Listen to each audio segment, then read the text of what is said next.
क्या tissue paper से आँख साफ करना खतरनाक साबित हो सकता है? Rizwan excellent, I am very happy that you worked with very basic questions. आपने बड़े बेसिक जो अवामी को सवाल Yes. इन अवामी सवालों के लिए आप सामने देखिए, जब टिश्यू पेपर होता है उसमें माइक्रोफिब्रिल्स होते हैं, बट अब आप टिश्यू पेपर को माइक्रोस्कोप में देखेंगे ना, तो टिश्यू पेपर के ऊपर छोटे छोटे बेतहाशा बेशुमार ज़रात होते हैं।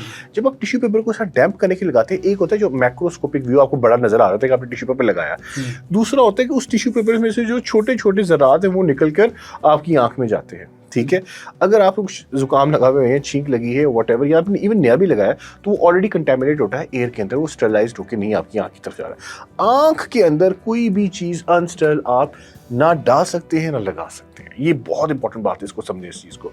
अगर आप टिश्यू पेपर बड़ी मजबूरी के तहत लगाना भी है तो आपने नीचे कहीं रख के उसको करना है, आपकी आंख के करीब।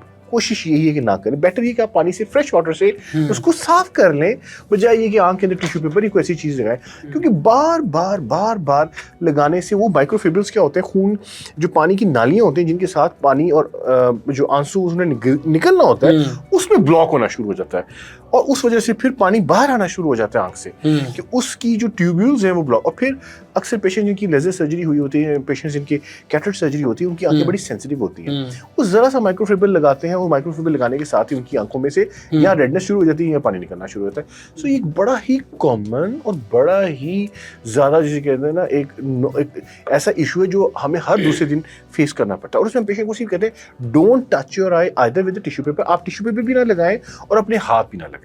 अगर आप हाथ से भी मलने की कोशिश करेंगे तो आपके हाथ से भी कंटेमिनेशन आंख में जाती है, उसमें इन्फेक्शन होगी, आंख की पानी निकालने वाली नालियाँ सूजेंगी, उनकी ब्लॉकेज होगी, पानी ड्रिबल आउट करेगा, बाहर आएगा। सो पेशेंट्स को हमेशा यही समझाया जाता है कि आपने ना हाथ लगाना है ना टिश्यू पेपर लगाना। बड़ी मजबूरी है और बड़ी अर्ज हो रही है तो you can wash your eyes with splash of water, आंख के अंदर कुछ ना लेके जाए। ना नहीं की जरूरत नहीं। डॉक्टर साहब, एक और बड़ा अहम इशू आज आप आए हैं, तो मैं चाह रहा हूँ कि मेरे जो ऑडियंस हैं वो इस चीज़ से फ़ायदा उठाएं आपकी एक्सपर्टीज से। शुगर के मरीज़ जो होते हैं उनके लिए आपने देखा उनकी वो कहते हैं कि पर्दा छिज गया है, सुराख हो गए हैं, फिर वो एक मैंने देखा कि इंजेक्शन भी लगा रहे होते हैं कि इससे जो है ना वो 3 महीने में या महीने में एक इंजेक्शन लगता है। वो क्या होता है, ये शुगर के मरीज़ों की बनाई जा रही होती है। वो कोई, मैंने बहुत सारे लोगों को देखा, वो कहते हैं यार गुजारा हो रहा है, कुछ सोल्यूशन नहीं है इसका, कोई इलाज नहीं है। आपके पास क्या है? एक्सीलेंट बात आपने की है रिजवान। शुगर का इस वक्त पूरी दुनिया के अंदर इस वक्त जो शुगर का पेशेंट है वो सबसे पहले जो प्रेजेंट करता है प्रॉब्लम के साथ वो होती है बिनाई की प्रॉब्लम। हाँ। इस वक्त अगर पूरी दुनिया के अंदर रफली इस वक्त पूरी दुनिया के अंदर अगर आप करें तो 1/7 पेशेंट जो ना हर पाकिस्तान के अंदर खास जो ग्रोइंग पॉपुलेशन है, ये हमारा लाइफस्टाइल ऐसा होता जा रहा है कि आफ्टर एवरी 10वां बंदा उसको शुगर की तरफ वो जा रहा है, या प्री डायबिटिक या डायबिटिक है। अब होता क्या है, शुगर जब बढ़ती है ना सर, तो उसमें जो सॉर्बिटॉल है ना वो अकुमुलेट, सॉर्बिटॉल एक शुगर की टाइप है, जिस तरह ग्लूकोज होता है, फ्रुक्टोज होता है, सॉर्बिटॉल होता है। सॉर्बिटॉल कॉम्बिनेशन होना शुरू होती है, वो ना सिर्फ लेंस में कॉम्बिनेट होते हैं, ना बल्कि खास किस्म के सेल्स होते हैं खून की नालियों के अंदर। उन सेल्स का काम ये होता है कि उन्होंने नालियों को ऐसे जोड़ के रखना है, पकड़ के रखना है, ठीक है, पैरासाइट्स कहते हैं हम उसको।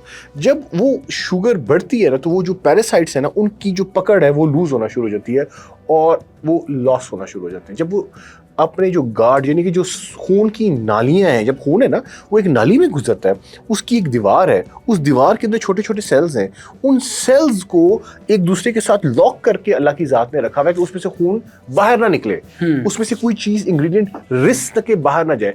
तो उनकी जो लॉकिंग है ना, शुगर क्या करती है, वो लॉकिंग ब्रेक करना शुरू कर देती है। ठीक है, इसे कहते हैं हम फर्स्ट स्टेज डायबिटिक रेटिनोपैथी की लॉस ऑफ पैरासाइट्स।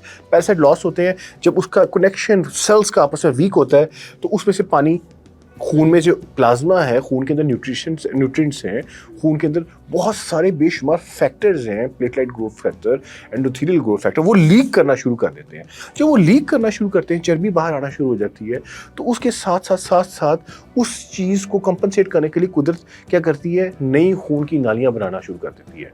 यानी कि एक बड़ी खून की वेसल जा रही है, वो वीक हुई, वहाँ से लीकेज हुई, तो उसको कवर करने के लिए वहाँ पे अल्लाह की ज़ात की तरफ से वास्कुलर एंडोथेलियल ग्रोथ फैक्टर यानी कि वेजएफ जो है वो निकलता है और वो एक खून की नाली बनाना शुरू कर देता है। अब ये जो नई नाली है ना, ये बहुत ही ज़्यादा कमज़ोर होती है। ज़रा सा ब्लड प्रेशर ऊपर नीचे होता है, वो कमज़ोर नाली फट जाती है। ओके। जब वो फटती है तो खून आ जाता है आंख के अंदर, वो लीक होना शुरू होता है आंख के अंदर। समझ ये वजह है, ये मिथ है कि शुगर कैसे डिस्ट्रॉय करती है आंख को। अब वो खून की नालियाँ कमज़ोर हुई, नालियों में से नई नालियाँ स्प्रोट आउट हुई, वो वीक नालियाँ थी, वो फट गई, उसमें से खून आना शुरू हो गया। अब क्या होना, अब जब खून आना शुरू हो जाएगा तो आंख सारी की सारी भर जाएगी, खून से पेशेंट को नजर आना बंद हो जाएगा।